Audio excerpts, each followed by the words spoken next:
ఈరోజు మనము 8th class బయాలజీలో చాలా important topic cell, the basic unit of life. We are going to learn about the cell, why it is called as the basic unit of life, how we are going to observe the cell, what are the important cell organelles present in the cell, what are the different shapes of the cells, how the cell performs different types of life processes. All these things we are going to discuss. ఎందుకంటే ఈ మన జీవశాస్త్రంలో అత్యంత ముఖ్యమైనటువంటి భాగం ఏంటంటే కణం. ప్రతి ఒక్కరికి తెలుసు, సజీవులు అంటే ప్రాణమున్నటువంటి జీవులన్నీ కూడా దేంతో నిర్మితమైనాయంటే కణం. కణంతో సజీవులన్నీ కూడా నిర్మించబడి ఉన్నాయి. All the living organisms are made up of the cells. There may be single cellular animals, multicellular animals. కొన్ని జీవులు ఏకకణ జీవులుగా ఉన్నాయి, మరికొన్ని బహుకణ జీవులుగా ఉన్నాయి. ఉదాహరణకి అమీబా ఒకటే కణానికి చెందినటువంటి జీవి. ఒకటే కణము అన్ని రకాల జీవక్రియలు నిర్వహిస్తుంది. విసర్జన క్రియ కావచ్చు, జీర్ణక్రియ కావచ్చు, ప్రత్యుత్పత్తి కావచ్చు. అన్ని కణాలు, అన్ని జీవక్రియలు కూడా ఒకే ఒక కణమైనటువంటి అమీబా నిర్వహిస్తూ ఉంటుంది. సో ఈ భూమిపైన మనం చూసినట్టయితే సజీవులన్నీ కూడా ఒకే కణంతో కానీ అనేక రకాల కణాలతో కానీ నిర్మితమై ఉన్నాయి. వీటిని యూనిసెల్యులార్ అండ్ మల్టీసెల్యులార్ ఆర్గానిజమ్స్ అంటాం. ఫర్ ఎగ్జాంపుల్, మనము మన శరీరాన్ని చూసినట్టయితే కూడా మన శరీరం అంతా కూడా కణముతో నిర్మితమై ఉంది. కణాలన్నీ కలిస్తే కణజాలం ఏర్పడుతుంది. Cells unite to form a tissue. All these tissues they unite to form an organ. ఈ కణజాలాలన్నీ కలిసి కూడా అవయవాలు ఏర్పడతాయి. అవయవం ఏర్పడి దేహం ఏర్పడుతుంది. So the human body is formed by the combination of number of organs. All the organs they combine together and they form a human body or the plant body. So all these cells, they unite to form the tissue. These tissues organize to form organs, and organs ultimately forms the body. So ఈ విధంగా ఈ కణంతో నిర్మితమై ఉన్నటువంటి మొక్క దేహం కానీ, కణంతో నిర్మితమైనటువంటి మనుషుల దేహం కానీ, జంతువుల దేహాన్ని కానీ చూసినప్పుడు కణాన్ని మొట్టమొదటిగా ఎవరు పరిశీలించారు అది మనం బాగా చూసాలి. సర్వసాధారణంగా ఎప్పటివరకైతే సూక్ష్మదర్శినిని కనుక్కోబడలేదో, సూక్ష్మదర్శిని కనుగొనబడినంత వరకు కణం గురించి అంతగా తెలియదు. చాలామందికి కణం గురించి క్లారిఫికేషన్ లేదు. అన్ని జీవులు నిర్మితమై ఉన్నాయి ఏదో ఒక, కానీ యాక్చువల్గా ఒక కణంతో ప్రతి జీవి నిర్మించబడి ఉందంటే అవగాహన ఎవరికి రాలేదు. మరి కణాన్ని మొట్టమొదటిగా ఈ రాబర్ట్ హుక్ పరిశీలించాడు. ఆ రాబర్ట్ హుక్ ఎప్పుడైతే పరిశీలించాడో, ఆ పరిశీలించినప్పుడు ఆయన బెరడు యొక్క చిన్న పల్సటి పొరను తీసుకొని సూక్ష్మదర్శినిలో పరిశీలించినప్పుడు గదుల వంటి నిర్మాణాలు కనబడ్డాయి. He found the compartment like structures in the slice of the cork. So then he found out them as the chambers, and these chambers are called as the cells. Later on these chambers are called as cells. So ప్రతి ఒక్క కణము ఒక చిన్న గది మాదిరిగా ఉంటుందని నిర్ధారణకు రాబర్ట్కు రావడం జరిగింది. అదేవిధంగా ఈ లెవెన్ హుక్ కూడా అనేక రకాల సూక్ష్మదర్శిని కనుక్కున్న తర్వాత రకరకాల సూక్ష్మజీవులను పరిశీలించడం స్టార్ట్ చేశారు. ఆ సూక్ష్మజీవుల్లో బ్యాక్టీరియా కావచ్చు, నీటిలో నివసించేటువంటి కొన్ని సూక్ష్మజీవులు కావచ్చు, వీటిని చూసి వాటిలో కణాల యొక్క నిర్మాణాన్ని పరిశీలించడం జరిగింది. సో ఈ విధంగా ఎప్పుడైతే సూక్ష్మదర్శిని ఆవిష్కరణ జరిగిందో, సూక్ష్మదర్శిని ఆవిష్కరణ జరిగిన తర్వాతనే కణం యొక్క అధ్యయనం బాగా జరిగింది. కణంలో ఉన్నటువంటి అంతర్నిర్మాణాన్ని చూడడం ప్రారంభించారు శాస్త్రవేత్తలు. మరి కణాన్ని మొట్టమొదటిగా మనం చూసినట్టయితే, కణాన్ని మొట్టమొదటిగా చూసినప్పుడు కణం లోపల ఒక సన్నటి డాట్ లైక్ స్ట్రక్చర్ సూక్ష్మదర్శినిలో కనబడింది. ఆ సన్నటి బిందువు రూపంలో ఉన్నటువంటి ఏది స్ట్రక్చర్ కనబడుతుందో దాన్ని కేంద్రకమని రాబర్ట్ బ్రౌన్ నామకరణం చేశారు. ఎందుకంటే ఇక్కడ మీరు చెప్పేటప్పుడు మన 8th class biology basic fundamental chapter చూసినట్టయితే దాంట్లో ప్రతి ఒక్క శాస్త్రవేత్త కణ ఆవిష్కరణ ఎలా జరిగింది, కణాన్ని ఫస్ట్ మొట్టమొదటి కణంలో ఉన్నటువంటి ఏ భాగం బాగా కనబడింది, దాన్ని కేంద్రకమని ఎవరు నామకరణం చేశారు, ఇవన్నీ విషయాలు ఉన్నాయి. కాబట్టి మనకి ఎగ్జామ్స్ రాసేటప్పుడు మల్టిపుల్ చాయిసెస్ క్వశ్చన్స్లో ఈ శాస్త్రవేత్తల పేర్లు, వాళ్ళు కనుక్కున్నటువంటి అంశాల పేర్లు బాగా వస్తుంటాయి. కాబట్టి ఈ శాస్త్రవేత్తలు వాళ్ళు కనుక్కున్నటువంటి అంశాలని కూడా మనం దృష్టిలో పెట్టుకోవాల్సిన అవసరం ఉంది. సో ఎప్పుడైతే సూక్ష్మదర్శిని కనుక్కున్నారో, సూక్ష్మదర్శిని కనుక్కున్న తర్వాత కణాన్ని పరిశీలించారో, కణాన్ని పరిశీలించినప్పుడు కణం లోపల ఒక చుక్క వంటి నిర్మాణం కనబడుతుంది. దాన్ని కేంద్రకమని రాబర్ట్ బ్రౌన్ నామకరణం చేశారు. తర్వాత నెక్స్ట్ శాస్త్రవేత్తలు ఎప్పుడైతే సూక్ష్మదర్శిని ఆవిష్కరణ జరిగిందో కణాల యొక్క ఆకారాన్ని పరిశీలించడం స్టార్ట్ చేశారు. చాలామంది ఉల్లిపొర యొక్క కణాలను చూశారు. ఉల్లిపొర యొక్క పైన కొనాన్ని చూసి సూక్ష్మదర్శినిలో పరిచినప్పుడు ఉల్లిపొర కణాలు మనకు దీర్ఘ చతురస్రాకారాలు ఉన్నాయి. ఇది కూడా మల్టిపుల్ చాయిస్ లా అడగవచ్చు. What are the shapes of the onion cells? The shapes of the onion cells are in rectangular in shape. అవి దీర్ఘ చతురస్రాకారంలో ఉంటాయి. అంటే వివిధ రకాల కణాల యొక్క ఆకారాలు వివిధ ఆకారాల్లో ఉంటాయి.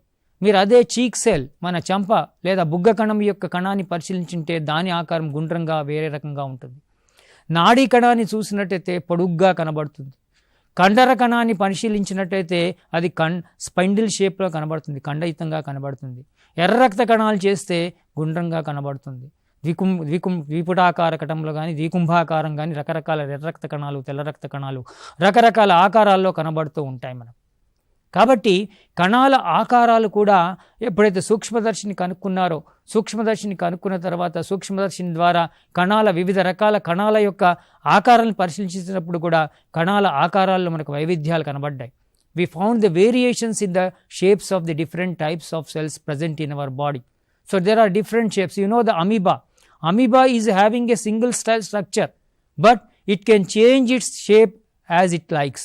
అవసరాన్ని తగ్గట్టుగా దాని శరీరం యొక్క కణం యొక్క ఆకృతిని మార్చుకుంటూ ఉంటే లక్షణం అమీబాకు ఉంది. కాబట్టి ఈ విధంగా నిర్దిష్టమైనటువంటి కణాల ఆకారాలు మనం చూడగలుగుతున్నాం. ఈ కణాల ఆకారంలో రకరకాల కణాల యొక్క ఆకారం మల్టిపుల్ చాయిస్ క్వశ్చన్స్లో ఇంపార్టెంట్.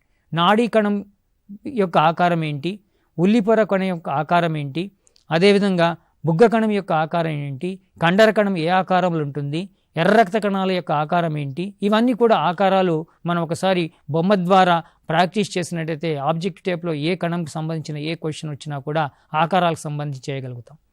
తర్వాత నెక్స్ట్ మనం కణాన్ని ఇంకా క్షుణ్ణంగా పరిశీలించినప్పుడు కణ మధ్య భాగంలో కేంద్రకంతో పాటుగా మధ్యలో పల్సటి జిగురు లాంటి ద్రవ పదార్థం కనబడుతుంటుంది.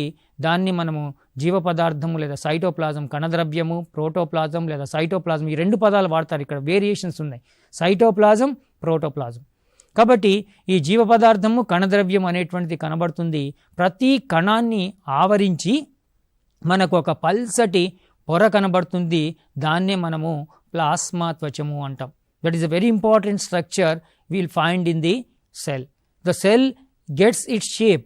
ఆ కణానికి ఒక నిర్దిష్టమైన ఆకారం రావడానికి ప్రధానమైనటువంటి కారణం ఏంటంటే ఈ కణం చుట్టూ ఆవరించి ఉన్నటువంటి పల్సటి పొర, కణద్రవ్యం చుట్టూ ఆవరించి ఉన్న పల్సటి పొర, దాన్ని మనం ప్లాస్మా పొర అంటున్నాం. ఆ ప్లాస్మా పొర ప్రోటీన్లు మరియు లిపిడ్లతో తయారు చేయబడి ఉంటుంది.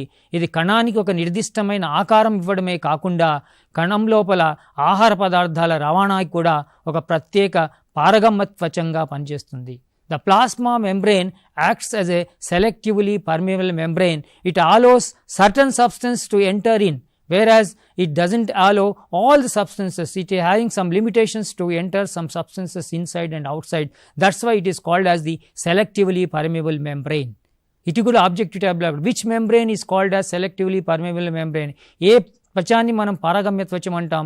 పారగమ్య త్వచం ఎందుకు అంటాం అనేటువంటి కారణం కూడా మనకు తెలిసి ఉన్నట్టయితే ఆబ్జెక్ట్ టైప్లో ఎటువంటి క్వశ్చన్స్ ఉంది, అది ప్రోటీన్ల లిపిడ్తో నిర్మితమై ఉంటుంది. సో ఈ ప్లాస్మా త్వచం అనేటువంటిది ఇటు జంతు కణాల్లో కనబడుతుంది, అటు వృక్ష కణాల్లో కూడా కనబడుతుంది. You will find both in plant and animal cells this plasma membrane. But when you come to the plant cell, వృక్ష కణానికి వచ్చినప్పుడు లేదా ప్లాంట్ సెల్ చూసినప్పుడు ఈ ప్లాస్మా త్వచంతో పాటుగా మరొక త్వచం కనబడుతుంది. దాన్ని కణకవచము, సెల్ వాల్ అంటాం. ఈ cell wall is made up of with the cellulose. It is only present in the plant cells. వృక్ష కణాల్లో మాత్రమే ఈ కణకవచం కనబడుతుంది. జంతు కణాల్లో ఈ కణకవచం ఉండదు.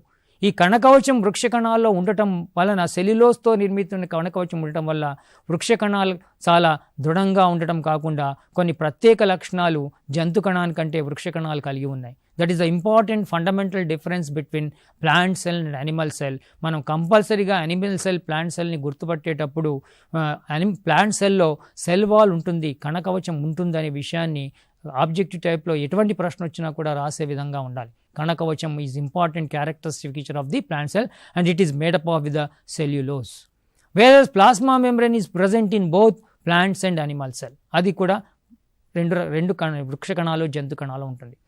తర్వాత మనం చూసినట్టయితే నెక్స్ట్ కేంద్రకం విషయానికి వద్దాం. ఈ కేంద్రకం విషయానికి వచ్చినప్పుడు చాలా సందర్భాల్లో ఈ కేంద్రకము చుట్టూ కేంద్రక త్వచం ఉంటుంది. జస్ట్ లైక్ ఎట్లయితే ప్లాస్మా కణం చుట్టూ ప్లాస్మా త్వచం ఉంటుందో, కేంద్రక త్వచం చుట్టూ కూడా మనము కేంద్రకం చుట్టూ ఆవరించి కేంద్రక త్వచం ఉంటుంది. Nuclear membrane is present inside the nucleus. So basing on this presence of the nuclear membrane, ఈ కణత్వచం కేంద్రక త్వచము ఆధారంగా కణాలను మనం రెండు రకాలుగా విభజిస్తున్నాం. చాలా important characteristic, very important for objective type of questions. మనం రెండు రకాలుగా కణాలను విభజిస్తున్నాం. ఒకటి prokaryotic cells, another one is eukaryotic cells. కేంద్రక పూర్వ కణం అంటున్నాము, నిజ కేంద్ర కణం అంటున్నాం. కేంద్రక పూర్వ కణము అంటే ఏమిటి అంటే కేంద్రక త్వచము నిర్దిష్టంగా లేనటువంటి కణాలను మనం కేంద్రక పూర్వ కణం అంటున్నాం. Those cells which doesn't have the nuclear membrane, they are called as the prokaryotic cells. Whereas those cells which are having true nuclear membrane, they are called as the eukaryotic cells. వాటిని నిజ కేంద్ర కణాలు అంటున్నాం. So కేంద్రక త్వచం యొక్క ప్రజెన్స్ని బట్టి మనం కణాలని రెండు రకాలుగా విభజిస్తున్నాం. కేంద్రక పూర్వకణము, నిజ కేంద్ర కణం. ఈ కేంద్రక పూర్వ కణాన్ని మనం ఏమంటున్నామంటే ఎక్కువగా బ్యాక్టీరియా కణాలు చూడవచ్చు, నీలి ఆకుపచ్చ శైవలాల్లో కూడా చూడవచ్చు. బ్లూ గ్రీన్ ఆల్గేలో కూడా we can observe these prokaryotic cells. The presence of prokaryotic cells is the important characteristic feature of the bacteria and the cyanobacteria, that is called as they are called as the blue green algae, where you will find these prokaryotic cells. But remaining in all major parts you will find the eukaryotic cells which contains the nuclear membrane. ఇంకో prokaryotic సెల్స్లో ఇంకో ప్రధానమైనటువంటి లక్షణం ఏంటంటే ఈ కేంద్రక పూర్వ కణాల్లో త్వచంతో కూడినటువంటి కణాంగాలు ఉండవు. Membranous organelles are absent in the prokaryotic cells, whereas in eukaryotic cells you will find the what you call the number of the membranous cell organelles. The membranous cell organelles are present in the eukaryotic cells. So that is the main fundamental difference between the prokaryotic and eukaryotic cells. ఇది మీరు ప్రధానంగా దృష్టిలో పెట్టుకోవాలి. దీనికి సంబంధించిన ఏ ప్రశ్న అయినా సెల్లో అడిగేటప్పుడు ఇవి అడుగుతూ ఉంటారు. తర్వాత నెక్స్ట్ మన విషయానికి వస్తే ఈ కేంద్రకము మరియు కణద్రవ్యం, ఇది ప్లాస్మా త్వచం మధ్యలో ఉండేటువంటి పదార్థంలో ఏదైతే ఉంటుందో దాంట్లో సైటోప్లాజంలో దాంట్లో ముఖ్యంగా మనకు కణాంగాలు కనబడుతుంటాయి. ఈ కణాంగాలు రకరకాల కణాంగాలు ఉన్నాయి. వృక్ష కణాల్లో ప్రతి ఒక్క కణాల్లో, వృక్ష కణాల్లో, జంతు కణాల్లో చూస్తున్నప్పుడు మనకు ప్రత్యేకమైనటువంటి కణాంగాలు కనబడుతుంటాయి. ప్రతి ఒక్క కణాంగము ఒక్కొక్క ప్రత్యేకమైన విధిని నిర్వహిస్తుంది. Every cell organelles performs different specific functions. That's why we call it as a cell is the basic fundamental unit of life, or we can also call cell as the structural and functional unit of the life, the organism. It is called as structural functional unit of the organisms. అంటే మనం కణాన్ని జీవుల యొక్క నిర్మాణాత్మక క్రియాత్మక ప్రమాణం అంటాం. ఇది చాలా ఇంపార్టెంట్ క్వశ్చన్. జీవుల కణాన్ని నిర్మాణాత్మక క్రియాత్మక ప్రమాణం ఎందుకు అంటామంటే ప్రతి ఒక్క జీవి కణాలతో నిర్మితమై ఉంటుంది కాబట్టి దాన్ని నిర్మాణాత్మక ప్రమాణం అన్నాం. క్రియాత్మక ప్రమాణం ఎందుకన్నాము అంటే ప్రతి కణము అందులో ఉన్న కణాంగాలు జీవక్రియలు, అన్ని రకాల జీవక్రియల విధులు నిర్వహిస్తుంది. శ్వాసక్రియ నిర్వహిస్తుంది, ప్రత్యుత్పత్తి నిర్వహిస్తుంది, విసర్జన క్రియ నిర్వహిస్తుంది, తర్వాత స్రవించే ప్రక్రియ నిర్వహిస్తుంది, రవాణా క్రియ నిర్వహిస్తుంది, అన్ని రకాల జీవక్రియలను నిర్వహిస్తుంది. కాబట్టి ఒకే కణంలో అన్ని రకాల జీవక్రియలు నిర్వహించి అన్ని రకాల విధులు నిర్వహించబడుతుంటాయి. కాబట్టి కణాన్ని క్రియాత్మక ప్రమాణం అన్నాం. We are calling it as a functional unit of the life. So single cell can perform every activity. It can perform all the life processes which are essential for the living organisms. That's why cell is considered to be the basic fundamental unit of the life, or it is also called as the structural and functional units of the living organisms. ఇది చాలా important. దీనికి సంబంధించిన ఏ ప్రశ్న అయినా ఏ రూపంలోనైనా statement ఫామ్లో కానీ లేదా ఎస్ ఆర్ నో ఫామ్లో కానీ లేదా ఒక రకమైనటువంటి చాయిస్ టైప్ క్వశ్చన్స్లో మల్టిపుల్ చాయిస్ క్వశ్చన్స్లో ఏ విధంగా అయినా ఈ సెల్స్ పైన ప్రశ్న అడిగే అవకాశం ఉంది. కాబట్టి దీన్ని ప్రధానంగా మనం దృష్టిలో పెట్టుకొని ఈ సెల్కి సంబంధించిన basic fundamental unit of life ఎందుకంటామో దీనిపైన బాగా అవగాహన చేసుకోవాల్సిన అవసరం ఉంది. మరి నెక్స్ట్ కణాంగాల విషయానికి వచ్చినప్పుడు కణం లోపల మీరు ఒకసారి చూసినట్టయితే కణం లోపల మీకు రకరకాలైనటువంటి కణాంగాలు కనబడుతుంది. మొట్టమొదటిగా మనం వృక్ష కణాన్ని బాగా పరిశీలించినప్పుడు కణకవచంతో పాటుగా సపోజ్ మీకు 2 స్లైడ్స్ ఇచ్చారు, ఆబ్జెక్టివ్లో అడగొచ్చు, 2 స్లైడ్లు ఇచ్చారు, వృక్షకణం స్లైడ్ ఉంది, జంతు కణం స్లైడ్ పక్క పెట్టి మైక్రోస్కోప్లో అబ్జర్వ్ చేసి విచ్ ఈజ్ బై చూసిన వెంటనే you should be able to identify which is plant cell and which is animal cell by seeing only the sum important characteristics అని చెప్తాను. సో ఏ విధంగా మనం ఐడెంటిఫై చేయగలుగుతాం? Number 2 characters, important plant cells యొక్క 2 important characteristics ఏంటంటే, ఒకటి cell wall కలిగి ఉండడం, రెండవది only in plant cells you will find the green coloured cell organelle. Green coloured cell organelles they are called as the chloroplast. ఈ chloroplast లేదా you will find the plastids or the chloroplast in the plant cells only, whereas in animal cells you won't find this green color chloroplast or plastids. So plastids are of different types of plastids are there. The plastids 3 రకాలుగా ఉంటాయి, ల్యూకోప్లాస్టిడ్స్, క్రోమోప్లాస్టిడ్స్ అని. అయితే ఈ క్రోమోప్లాస్టిడ్స్లో green కలర్లో ఉన్నటువంటి green colour ప్లాస్టిడ్స్ని మనం chloroplast అంటాం. These green colour chloroplast ఆకుపచ్చ రంగు కలిగి ఉన్నటువంటి హరితరేణువులు కిరణజన్య సంయోగక్రియ జరుపుతాయి కాబట్టి మొక్కలు స్వయం పోషకాలు. Why all the plants are considered to be the green autotrophic plants? Because they contains the green colored cell organelle that is called as the chloroplast. Due to the presence of this chloroplast, they can prepare their own food by the process of photosynthesis. That's why these plants are considered to be the autotrophs. That is very important questions. Whereas in animal cells, you won't find such a type of green colored cell organelle that is chloroplast. That is the important difference you are going to find.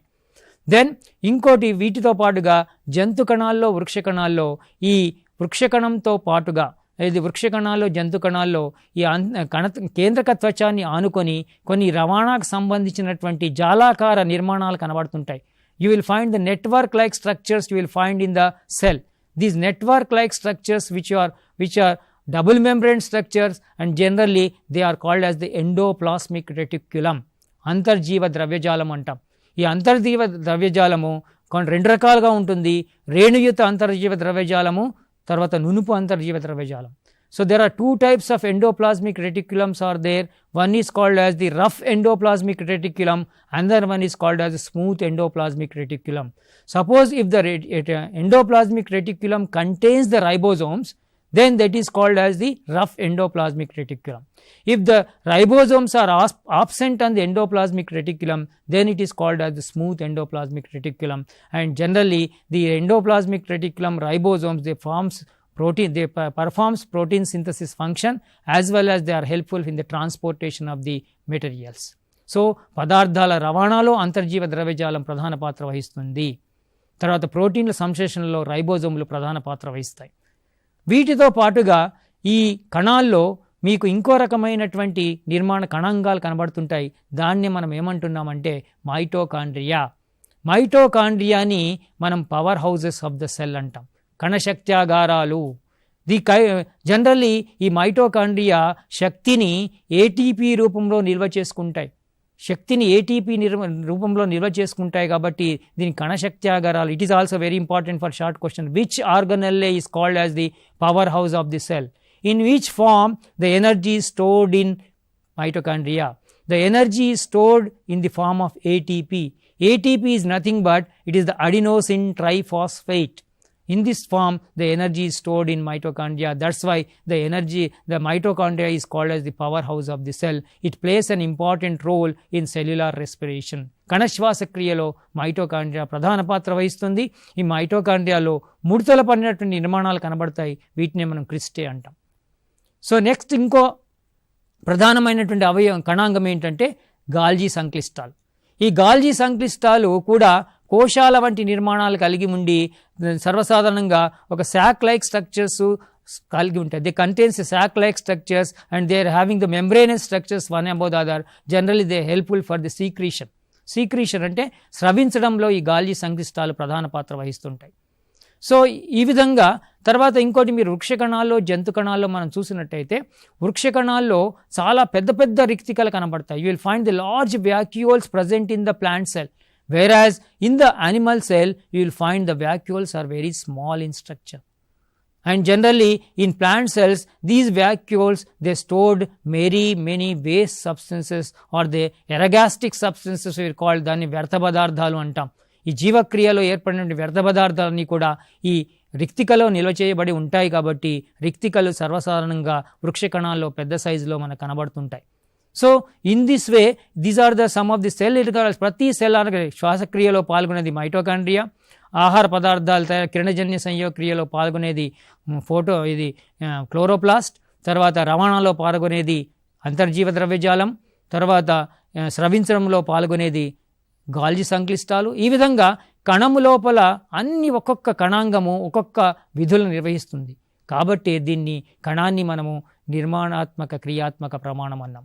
మరి కేంద్రకాని విషయానికి వస్తే కేంద్రకము చాలా అతి ముఖ్యమైనటువంటి భాగం. కణములో ఒకసారి కేంద్రకము లేకపోతే కణ విభజన జరగదు, కొత్త కణాలు ఏర్పడవు. So there is no formation of new cells and there is no formation of cell division may not takes place if the nucleus is absent, because ఈ న్యూక్లియస్ లోని కేంద్రంలోనే క్రోమాటిన్ పదార్థం ఉంటుంది. క్రోమాటిన్ పదార్థమే కణ విభజన సమయంలో క్రోమోజోమ్స్గా మారుతాయి. కేంద్రకాంశం ఉంటుంది.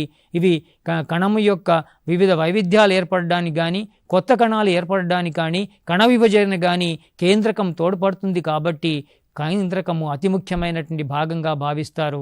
దీన్ని కణ నియంత్రణ గది కూడా అంటారు. Because it controls every life processes in the cell. So because that's why it is called as controlling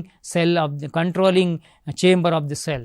ఇది నియంత్రణ గది అని కూడా కేంద్రకంకి అనుకుంటారు. సో ఈ విధంగా మనం ఒక చిన్న కణాన్ని పరిశీలించినప్పుడు, ఆ ఎలక్ట్రాన్ మైక్రోస్కోప్లో కణాన్ని పరిశీలించినప్పుడు కణంలో ఇన్ని భాగాలు మనకు స్పష్టంగా కనబడతాయి.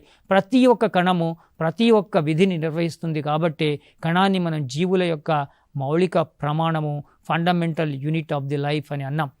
తర్వాత మనం విషయానికి వచ్చినట్టయితే కణాన్ని మనం సర్వసాధారణంగా త్రిమితీయ షేప్లో చూస్తాం. ఇది 3 డైమెన్షనల్ స్ట్రక్చర్.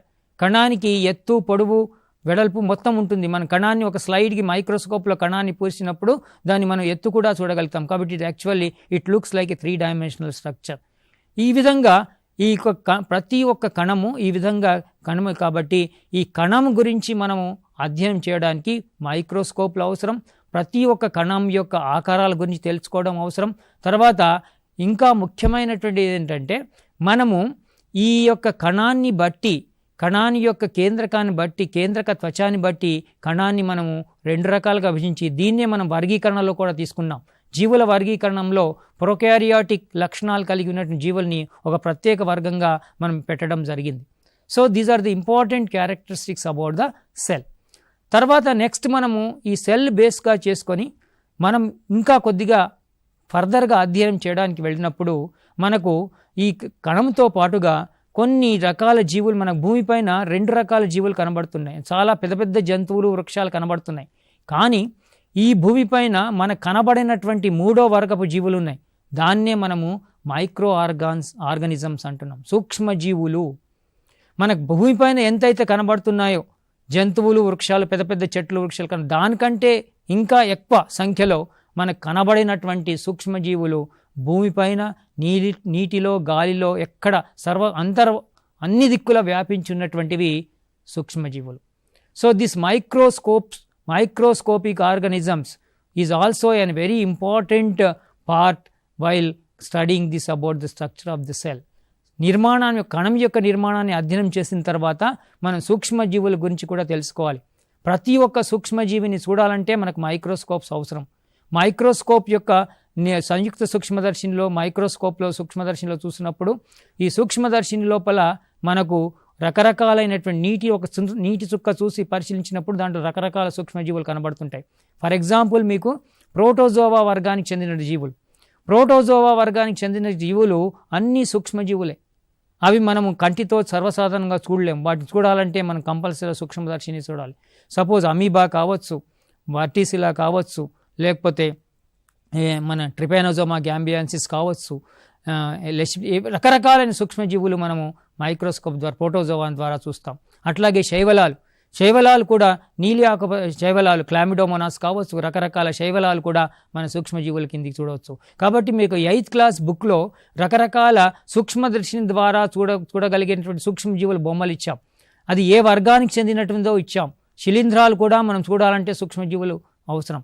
కాబట్టి ఈ శిలీంధ్రాలు కావచ్చు, లేకపోతే ప్రోటోజోవా వర్గానికి చెందినటువంటి జీవులు కావచ్చు, మైక్రో ఆర్థ్రోపోడ్స్ అంటే సూక్ష్మ ఆర్థ్రోపోడ్స్ కావచ్చు, ఇవన్నీ కూడా బ్యాక్టీరియాలు కావచ్చు.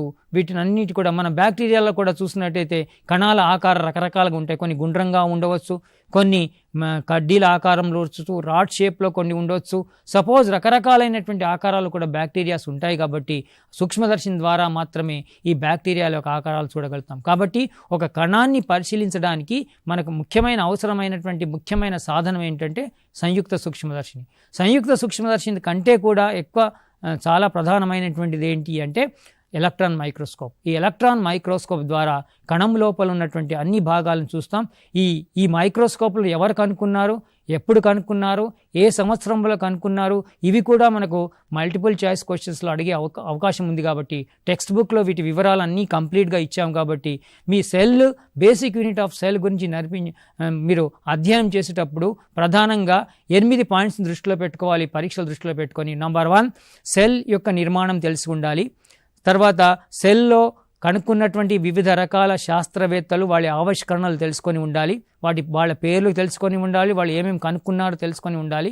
తర్వాత నెక్స్ట్ కణాల యొక్క ఆకారాలు తెలిసి ఉండాలి, కణం లోపల ఉన్నటువంటి కణాంగాల గురించి తెలిసి ఉండాలి, ప్రతి కణాంగం యొక్క విధులు తెలిసి ఉండాలి, కేంద్రకం యొక్క విధులు తెలిసి ఉండాలి, కేంద్రక పూర్వకణము నిజ కేంద్రకణముకు ఉదాహరణలు తెలిసి ఉండాలి.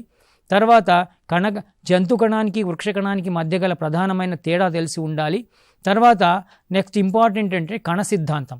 ఈ కణాన్ని గురించి అధ్యయనం చేసేటప్పుడు రకరకాల శాస్త్రవేత్తలతో పాటుగా కణ సిద్ధాంతాన్ని కూడా ప్రతిపాదన చేశారు. కణ సిద్ధాంతం అంటే ఏంటంటే ప్రతి కణము పాత కణం నుంచే ఉద్భవిస్తుందని షీల్డన్ మరియు ష్వాన్ అనేటువంటి 2 శాస్త్రవేత్తలు ఈ కణ సిద్ధాంతాన్ని ప్రతిపాదించారు. The cell theory was proposed by the Schleiden and Schwann. Those 2 scientists, they proposed the cell theory, and according to this, always the new cells exist from the pre-existing cell. That is the fundamental cell theory. So ఈ విధంగా మీరు కణాల గురించి తెలుసుకుండాలి. తర్వాత ఇంకో ముఖ్యమైన అంశం ఏంటంటే ఆబ్జెక్ట్ టైప్లో వచ్చేటువంటి అంశాలు దీంట్లో మనం చూసినట్టయితే ప్రతి ఒక్క సూక్ష్మజీవులు ఏవైతే ఉన్నాయో రకరకాల సూక్ష్మజీవుల్ని మనం 5 రకాలుగా విభజించాం. కొన్ని ప్రోటోజోవా వర్గానికి చెంది విభజించాం, కొన్ని బ్యాక్టీరియా కిందికి విభజించాం, కొన్ని శిలీంధ్రాల కింద విభజించాం, కొన్నినేమో సూక్ష్మ ఆర్థోపోడ్ కిందికి విభజించాం, కొన్ని వైరస్ల కిందికి విభజించాం. సో ప్రతి ఒక్క దానికి ఒక్కొక్క ఉదాహరణ ఇచ్చాం. ఆ ఉదాహరణ ఇచ్చినప్పుడు ఆ ఉదాహరణలు ఏ వర్గానికి చెందినటువంటివో మీకు తెలిసి ఉండాలి. ఫర్ ఎగ్జాంపుల్ వర్టిసెలా అడుగుతారు. Vorticella belongs to Protozoa, Coelenterata or Annelida, Arthropoda. మీరు ఆ బుక్లో చదివి ఆ వర్టిసెలా ఏ వర్గానికి చెందిందో, ఏ సూక్ష్మజీవి ఏ వర్గానికి చెందిందో తెలిసి ఉండాలి. సో ఈ విధంగా మనం ఒక టెక్స్ట్ బుక్లో ఉన్నటువంటి సెల్ స్ట్రక్చర్ గురించి కానీ, సెల్ థియరీ గురించి కానీ, మైక్రో ఆర్గానిజమ్స్ గురించి కానీ మనం చూసుకుంటున్నప్పుడు వీటి యొక్క వివరాత్మకమైనటువంటి నాలెడ్జ్ మనం సంపాదించుకొని 6th లో ఉన్నటువంటి సజీవి నిర్జీవుల యొక్క చాప్టర్ కూడా చదవాలి. Living and difference between living and non-living things. What are the difference between living and non-living things?